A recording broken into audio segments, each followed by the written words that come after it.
For 7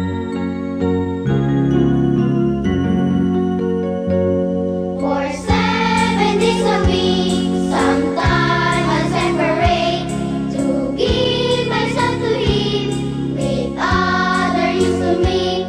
To hear God's word, we do, or so I grow. To the children's meeting I will go. I will redeem my time to pray and call His name. The gift of God we need to fan into flame. To be the youth today, empowered by His grace. In the children's meeting I am blessed. Magandang hapon mga bata! Welcome muli sa ating online children's meeting. Ako nga pala si Kuya Gerald. At ako naman, si Kuya Mark. Sa ating bagong episode, matutunghayan natin ang kwento ni Moses at Aaron. Pero bago yan, umawit muna tayo.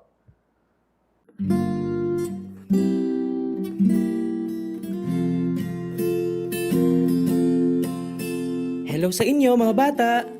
May bago ulit tayong kanta. Basahin natin. Exodus 4:10-11. Moses told the Lord, "Is not a man of words, slow of speech and slow of tongue." Jehovah said to him, "Who gave man a mouth? Or who makes him dumb or deaf, or seeing or blind? Is it not I, Jehovah?"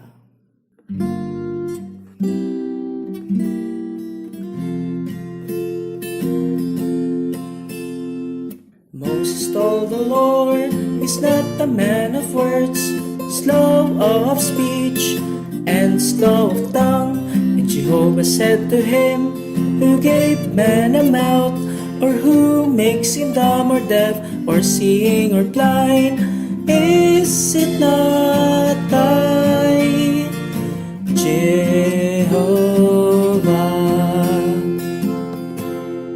Moses told the Lord, "Is not a man of words, slow of speech, and slow of tongue?"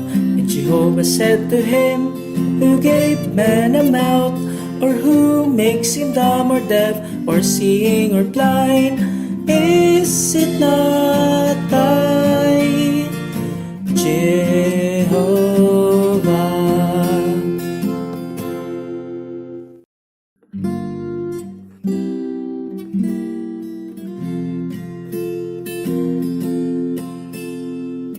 Moses told the Lord, "Is not a man of words, slow of speech, and slow of tongue?"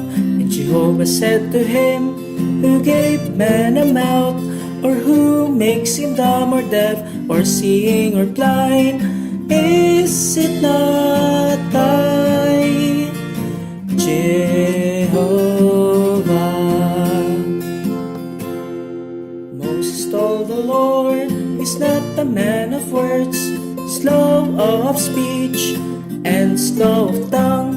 And Jehovah said to him, "Who gave man a mouth? Or who makes him dumb or deaf, or seeing or blind? Is it not I, Jehovah?"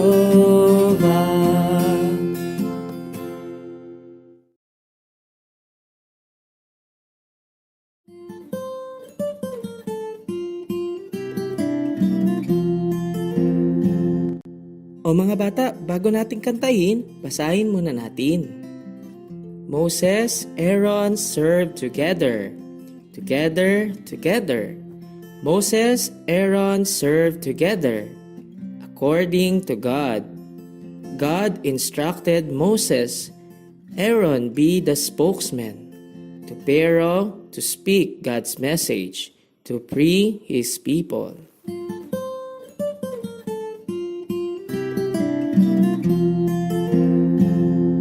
Moses, Aaron served together, together, together. Moses, Aaron served together, according to God. God instructed Moses, Aaron be the spokesman, to Pharaoh to speak God's message to free his people. Moses, Aaron served together. Moses, Aaron served together according to God. God instructed Moses, Aaron be the spokesman, to Pharaoh to speak God's message to free his people. O mga bata, sabayan niyo ako at kantahin ulit natin. Moses, Aaron served together. Moses, Aaron served together according to God. God instructed Moses, Aaron be the spokesman, to Pharaoh to speak God's message to free his people.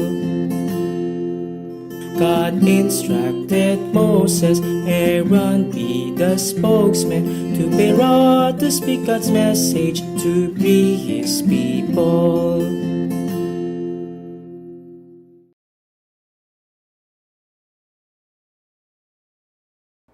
Noong nakaraang Sabado, nakita natin ang pag-aatas ng Diyos kay Moses na ilabas ang mga Israelita mula sa Ehipto.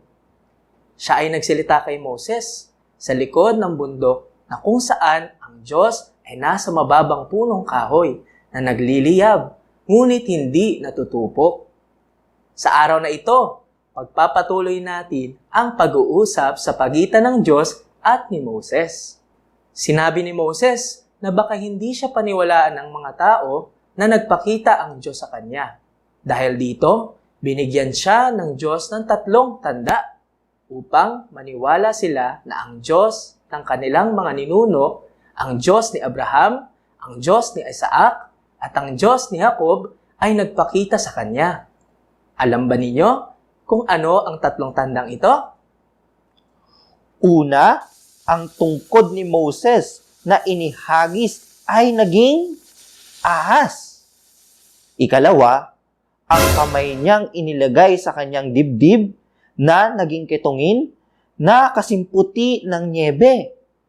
At ang panghuli ay ang pagiging dugo ng tubig na kanyang ibinuhos sa tuyong lupa.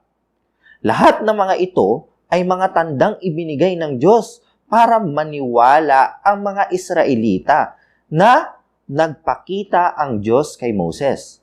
Ngunit si Moses ay nag-aalangan pa rin. Sinabi niya sa Diyos na hindi siya marunong magsalita. Kaya sinabi ng Diyos, sino ba ang nagbigay ng isang bibig sa tao? Hindi ba akong si Jehovah? Sinabi ng Diyos, yumaon ka at ako ang iyong magiging bibig at tuturuan kita sa iyong sasabihin. Pero nagsabi si Moses na magpadala na lamang ang Diyos ng iba upang magsalita. Kaya naggalit ang Diyos kay Moses at nagsabing, di ba, nariyan ang iyong kapatid na si Aaron na Levita. Alam ko na pwede siyang magsalita at sasalubungin ka niya at maggagalak siyang makita ka at magsasalita siya sa mga tao para sa iyo at siya ay magiging bibig mo at ikaw ay magiging katulad ng Diyos sa kanya. At dalhin mo ang iyong tungkod na siyang magsasagawa ng mga tanda. Pagkatapos nito, ay bumalik si Moses sa kanyang biyanan at nagpaalam papuntang Ehipto upang tingnan kung buhay pa ang kanyang mga kapatid doon. Noong panahon ding iyon, nagsalita rin si Jehovah kay Aaron at inutusan na pumunta sa ilang upang salubungin si Moses. At nagtungo siya sa bundok ng Diyos at nag-usap sila ni Moses. Sinabi lahat ni Moses ang mga salita ni Jehovah kay Aaron na nagsugo sa kanya at lahat ng mga tanda na iniata sa kanya. Humayo nga sina Moses at Aaron at pagkatapos ay tinipon ang lahat ng mga matanda ng Israel. At sinabi ni Aaron ang lahat ng mga salita na na isinilita ni Jehovah kay Moses at ginawa ang lahat ng mga tanda sa harapan ng mga tao. At sila ay naniwala ng kanilang narinig na dinalaw ng Diyos ang mga anak ni Israel at na kanyang nakita ang lahat ng kanilang mga paghihirap. Sila ay yumuko at sumamba sa Diyos. Ngayon naman, sasabihin namin sa inyo ang mga mahalagang punto sa kwentong ito. Una, si Moses ay nagsabi sa Diyos na hindi siya marunong magsalita. Binigyan siya ng 3 tanda upang ang mga tao ay maniwala na siya ay inatasan ng Diyos. Ngunit, iginiit pa rin niya na wala siyang kakayahan. Ipinaalala ng Diyos sa kanya na siya yaong isa na nagbigay sa tao ng kanyang bibig at ang lahat pa ng ibang bahagi ng kanyang katawan.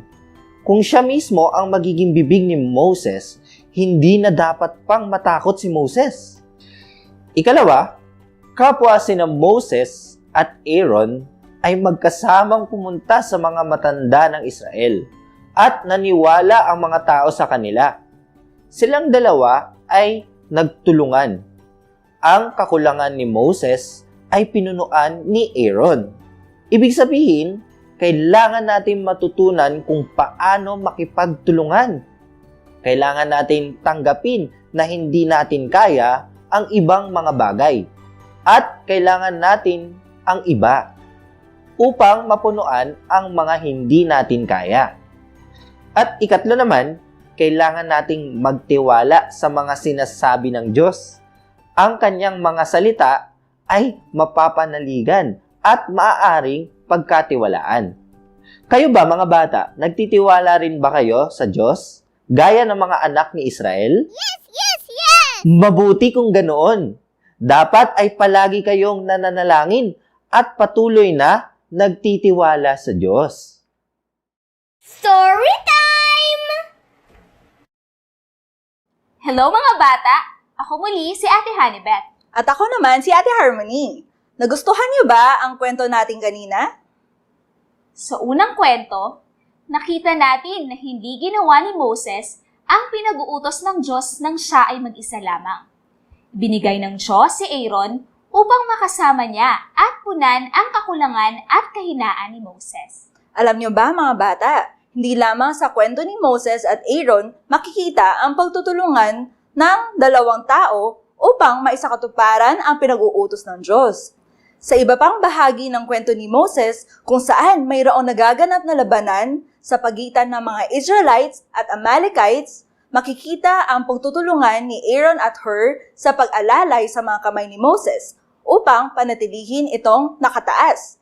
Dahil sa tuwing binababa ni Moses ang kanyang mga kamay, ay nananaig ang kanilang mga kalaban. Bukod kay Aaron at Hur, may mga binanggit pa sa ibang bahagi ng Biblia na isinugo ng dalawahan upang gawin ang naisin ng Diyos. Ilan sa mga ito ay sina Joshua at Caleb, Jonathan at David, at Joshua at Zerubbabel. Sa Bagong Tipan, ganito rin ang pagsugo ng ating Panginoong Hesus sa kanyang mga disipulo. Hindi niya hinayaan na gumawa ng mag-isa ang kanyang mga disipulo. Bagkus, sila ay ipinadala niya ng dalawahan. Sa aklat ng mga gawa, magkasama isinugo ng Espiritu Santo sina Pablo at Barnabas sa iba't ibang lugar bilang mga apostol. Sila ay nagpahayag ng ebanghelyo, nangalaga sa mga kapatid, at nagtatag ng mga eklesiya saan man sila pumunta.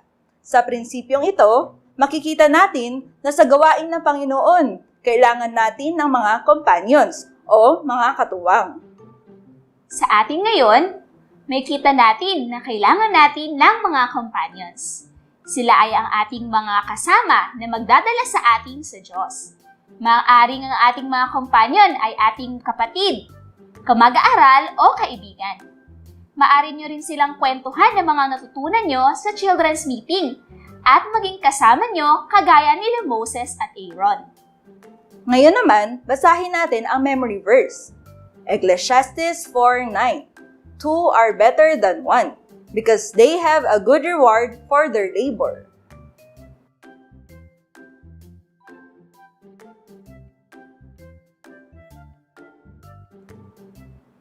Bago tayo magpatuloy, ay manalangin muna tayo. Maaari niyong sundan ang aking panalangin. Panginoon, salamat po sa aming natutunan ngayong hapon. Panginoon, salamat po sa aming natutunan ngayong hapon. Nais din po naming magkaroon ng companion Nais din po naming magkaroon ng companion upang may kasama po kami na maglilingkod sa inyo. upang may kasama po kami na maglilingkod sa inyo. Amen. Amen. O mga bata, dito na nagtatapos ang ating online children's meeting. Pero huwag kayo mag-alala dahil sa susunod na Sabado, sa ganap na 2:00 hanggang 3:00 ng hapon, ay magkikita-kita muli tayo. Sana ay hindi nyo makalimutan ang mga natutunan ninyo ngayong hapon. Maaari nyo itong ikwento sa inyong mga magulang, kapatid, kaibigan at mga kaklase. Huwag nyo ring kalimutan na manalangin, magbasa ng Biblia, at tumawag sa pangalan ng Panginoon araw-araw. Kapag ginawa ninyo ang mga ito, kayo ay magiging mga mahusay! Hanggang sa muli, paalam!